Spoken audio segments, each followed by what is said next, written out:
former number 1 overall pick from Negros Occidental.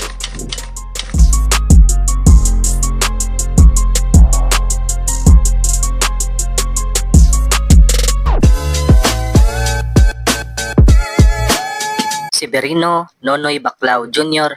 o mas kilala bilang Noy Baclao ay ipinanganak noong June 15, 1987 sa Bacolod City, Negros Occidental. 6'5" power forward na naging PBA number 1 overall draft pick noong taong 2010.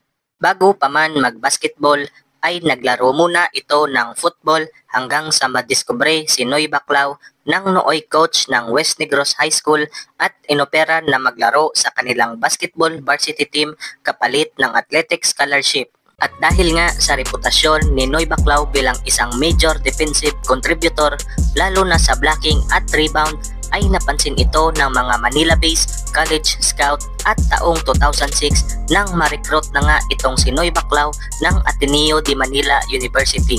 At taon ngang 2008 nang talunin ng Blue Eagles ang De La Salle Green Archers sa UAAP Basketball kung saan nga ay hinirang si Noy Baclao bilang MVP at Smart Defensive Player of the Year.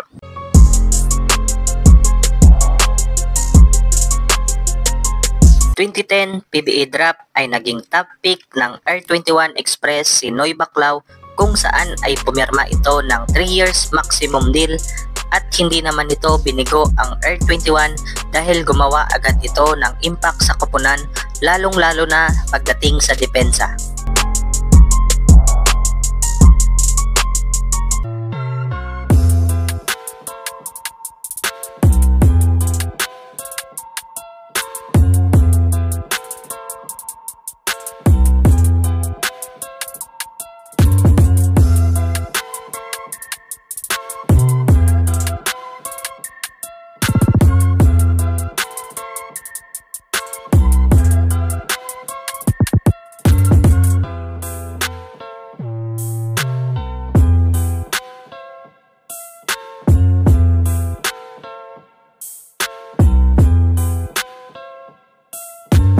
Pero noong 2011 ay na-trade ito papuntang Petron Blaze Booster kasama sila Al Hosseini at Trey Guevara kapalit nila Danny Sigel, Dondon Hontiveros, Dorian Peña at Paul Artadi.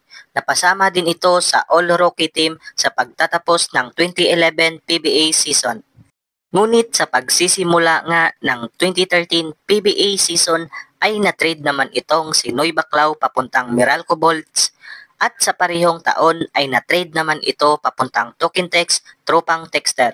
September 22, 2014 nang matrade naman ito papuntang Global Port Batang Pier.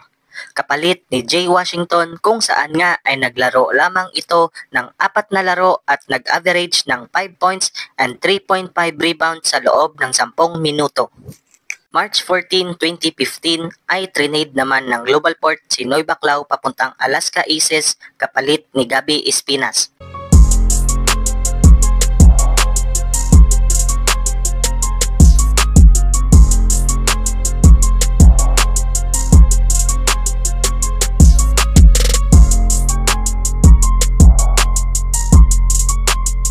Kung saan nga ay unti-unti nang bumalik ang kanyang laro kung saan ay nakapasok ang Alaska Aces sa finals matapos nilang talunin ang Star Hotshot. Ngunit bigo pa din makuha ang kampyonato matapos silang talunin ng San Miguel Bearmen.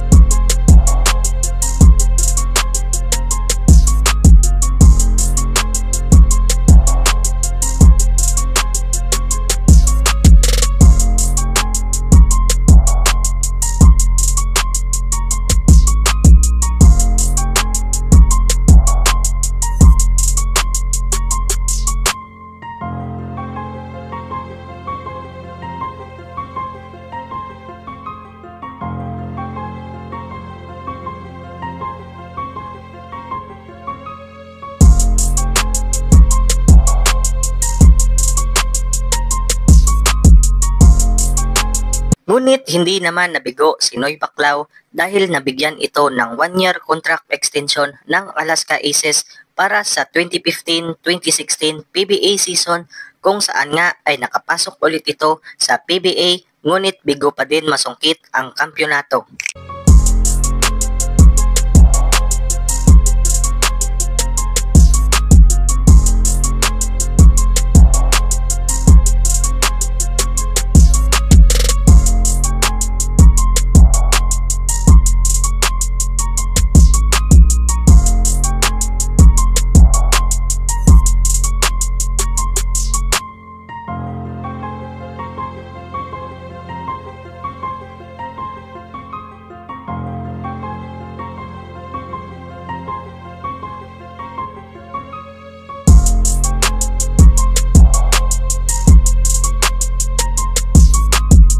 Dahil nga sa sunod-sunod na injury na natamo ni Noy Baclao ay hindi na na-extend ang kanyang kontrata sa Alaska Aces.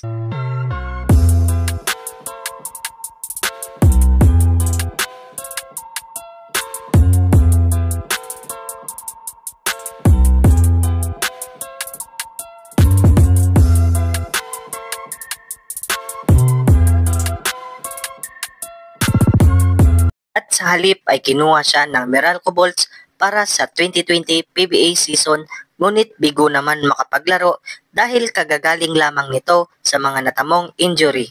At huli nga itong nakapaglaro para sa koponan ng San Miguel Beermen para sa PBA On Tour pre-season game.